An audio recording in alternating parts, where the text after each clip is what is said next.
Hello and welcome to the Crazy Knitter Studio podcast. My name is Kristen, also known as Crazy Knitting Fool on Ravelry, and I'm your host. Today is Saturday, November 25th, 2017, and this is episode 32, which I am calling I'm Back.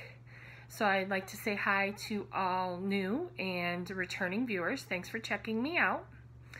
So starting off with these starting lineups, those are the introductions in the Ravelry group thread. We've had one in the last several months since I've podcasted, and that's Carolyn, who is Marksy on Ravelry, and she is actually a member of my Wednesday night knitting group, so hello. And if you would like to get a shout out on the show, just introduce yourself in the introduction thread and I will give you a shout out. So moving on into Presser, which are weeks, or in this case, months in review. So what has been going on? Well, it's been about 6 months since I've recorded.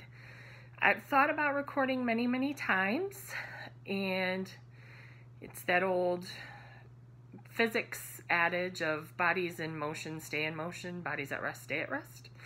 So it's just been easier to think about it and not actually do it, but I am determined to do this. So I am here. I have the weekend to myself. The guys are out of town, so I had no excuses. So here I am. So it was rough.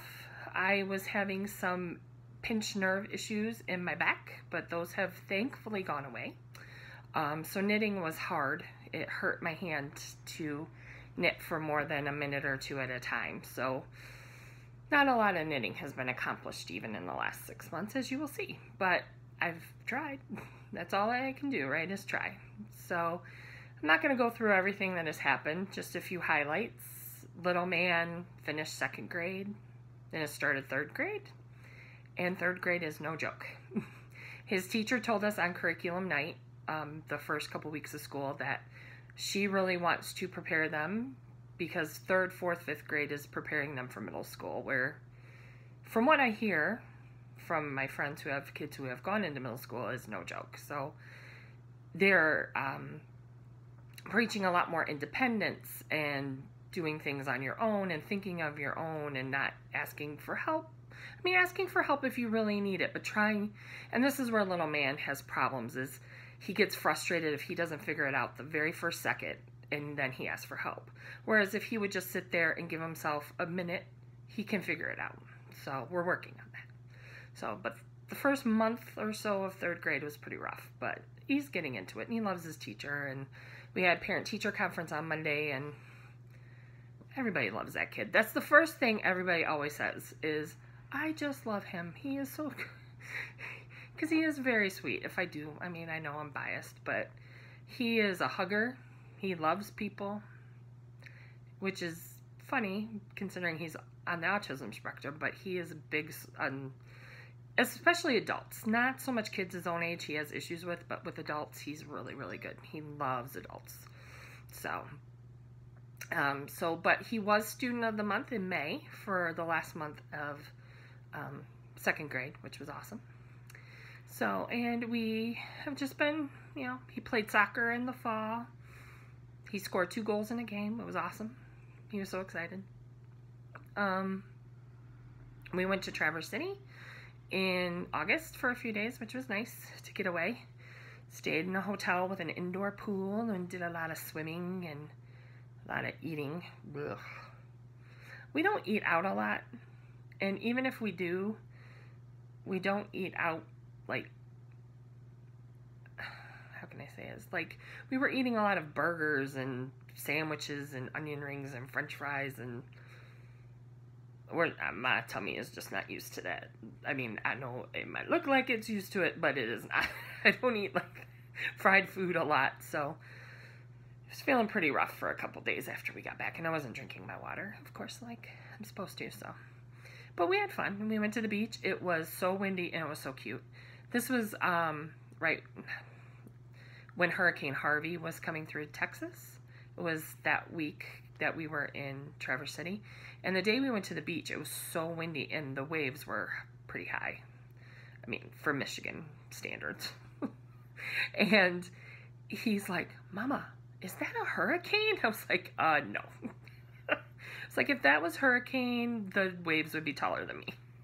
But It was cute. It was freezing. We only lasted about 20 minutes at the beach. So we have been told that we need to go back next year and we need to stay for a whole week. So good to know. And the biggest thing that has happened about a month ago.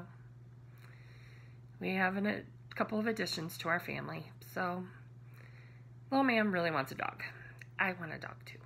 But I just don't, we're not in a place right now. We don't have a backyard, so to speak, and I just don't really want to get a dog right now. We're moving in August.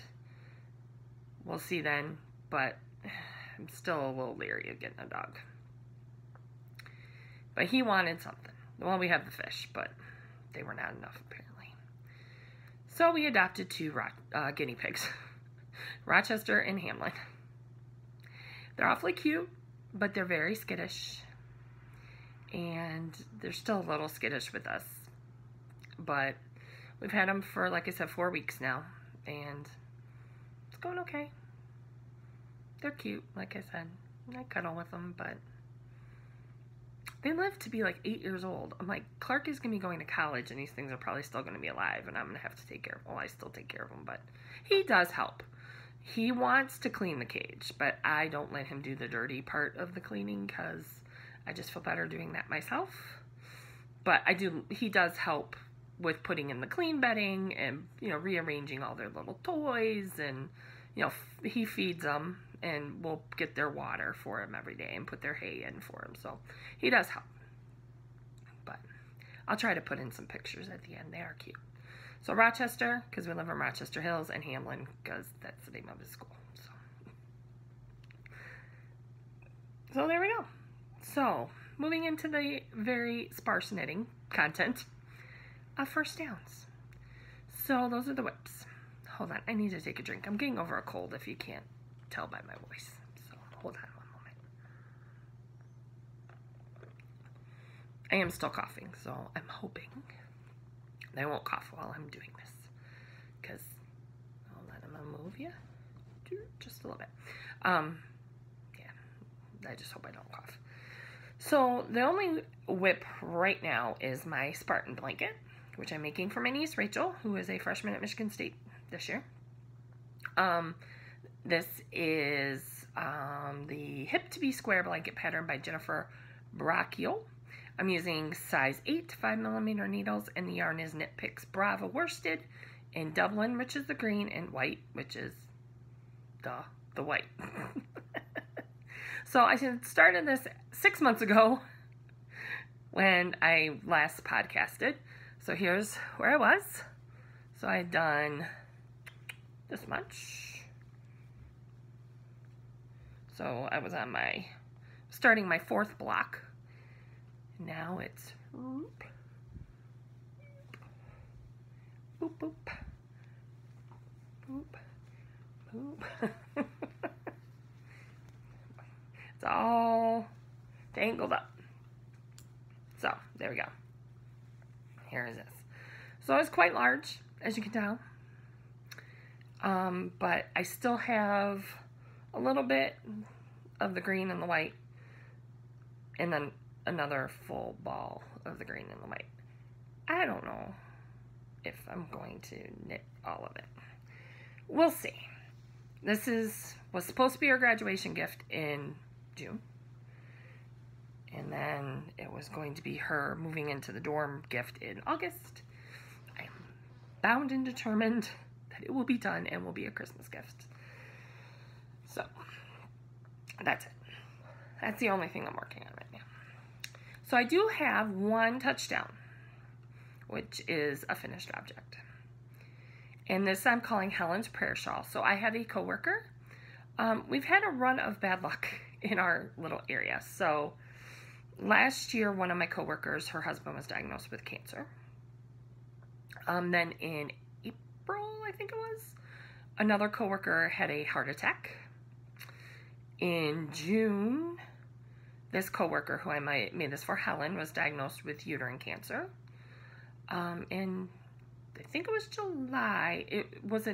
She's not on my team, but she sits here and I sit here. So she works on our government accounts, but she had a house fire, lost her house. And now the coworker whose husband last year was diagnosed with cancer, they've taken him off of chemo and brought in hospice. So I'm like, the bad luck in our side of the building can end anytime now. Thankfully, knock on wood, nothing major has happened to me or anyone I love. So let's hope they keep it that way. Anyway, so I'm calling this Helen's Prayer Shawl. And it's the Fluted Prayer Shawl by Elaine Phillips. I use size 10.5, 6.5 millimeter needles. And the yarn is Lion Brand Pound of Love in Oxford Gray. So it's quite large. So she can cuddle up with it on her couch while she's watching TV during her time. Well, she's working, but she works from home, so she isn't in the office anymore because she pretty much, her doctor says, has no immune system, and you know, it's that time of year. So anyway, I was gonna say something and it totally went out of my head. Oh, I made it that gray color because I know Helen, she is not a crafter or a knitter, but she's very appreciative of handmade things. And that's why I made it for her, because I know she'll appreciate it. And I knew I wanted to use something that was, you know, machine wash. And actually, I'm going to wash it because I was knitting it while I was sick. It probably got germs all over it. I know her. She's like me. She's very messy. And she spills things a lot. So she wouldn't use it if it was too light colored. And she likes black, but I thought that would be a little morbid. Knitting a prayer shawl for somebody with cancer in black. So I went with the dark gray. So anyway, so that's it. So moving on into turnovers. Those are mistakes. I apparently can't count very well. I have miscounted on that shawl so many times. I said to my husband that I hope that the amount of cussing I have done, because I can't count, does not outweigh the positive vibes that I've tried to knit into that thing. But Helen's a cusser too, so she wouldn't care. All right, training camp. So future projects. So I'm going to make another one of those shawls for my coworker Mary, the one whose husband is in hospice care. So I'm going to get started on that soon. Although I do need to finish that blanket first. I'll probably finish the blanket first and then cast that on. Hopefully that'll work out. Okay, so concessions, so purchases. So I do have a few. Back in August, little man and I went out to Allegan for Michigan Fiber Festival on the Saturday, and we had a good time. I thought he would love the sheepdogs, but he thought it was very boring. Yeah, well. But we had fun. It was a long drive to do by myself in one day, so if we go again next year, I think we might get a hotel room. As long as it has a pool. He will not care. He's my little fish, even though he can't swim. So I did pick up 2 things while we were there. And this one was little man's purchase. This is Blackberry Ridge Woolen Mill. They're out of Mount Hope, Wisconsin. And this is the Mermaid Fingering. This color is dark opal. So it's a really dark kind of aquamarine. Would this be aquamarine? I don't know. Colors and I. But it's a cool blue. He wanted a blanket out of this. We had a little talk about economics and like how much at 20, I can't remember how much this was, $21 or $22 a skein? How much a blanket? Number 1, how long it would take to knit. And number 2, how much it would cost. So, I don't know. Hat, gloves, socks. I haven't figured out yet what to make for him with it. And he's kind of out of sight, out of mind. So, I was hoping to have something for him in it for Christmas. I don't think that's going to happen. I'm not going to stress myself out. And then I also picked up from them a skein of their, again, Mermaid Fingering. And this is Purple Shadows. Or Purple Shadow. Oh, I love it, love it, love it. So it's lavender and like a darker lilac-y color and some gray. I love it. Love it, love it. Again, I have no idea what I'm going to make with it, but I love it, love it, love it. Okay, and then I did go to Joann's and pick up some stuff. So first I picked up some more dishcloth cotton sugar and cream. This one is Dazzle Blue. So it's that. It's almost the same color as that. And no, not really. It's bluer. That's more green. But, and then this is Coral Rose. Salmony pink color. And then I have no idea what I'm going to do with this. But, you know, these sweet rolls, Karen cakes, these are all the rage lately. I'm not really a big trend follower, but I saw this and I thought, well, what the heck. So I bought this. This is sweet roll. And the color is, what is it? Purple something? Grape something. Grape swirl. So I love purple. It's my favorite color. Purple on today. These are my jammies. But I mean, that could be a normal top. But little podcasting secret, I'm wearing my jammies. Anyway, so I have no idea what I'm gonna make with it, but I like the color. So, and then I did pick up also the Pound of Love to make Helen's shawl, and then I also picked up a Pound of Love to make the one for Mary. This is denim. Again, I wanted something dark that wouldn't like show stains or whatever, but not be too morbid, so hope she likes blue. Clark loves these. He kept hugging Miss Helen's. He thought it was funny. Okay, so that's all the purchases, concessions. So moving on into the film room, which is books, TV, podcasts, etc. So I'm not going to recap all the books I've read in the last 6 months because that will take forever. Again, I'm going to take a drink.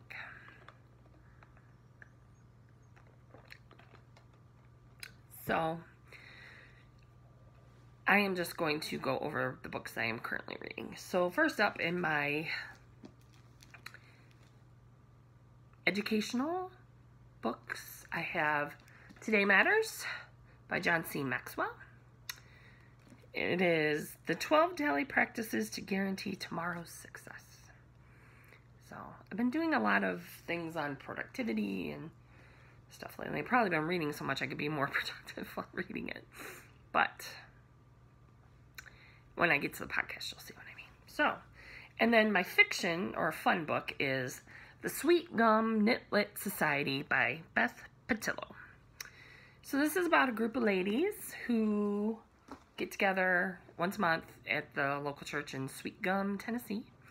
And they read a book, and then they knit a project related to the book. And it's run by the local librarian who's being forced to retire.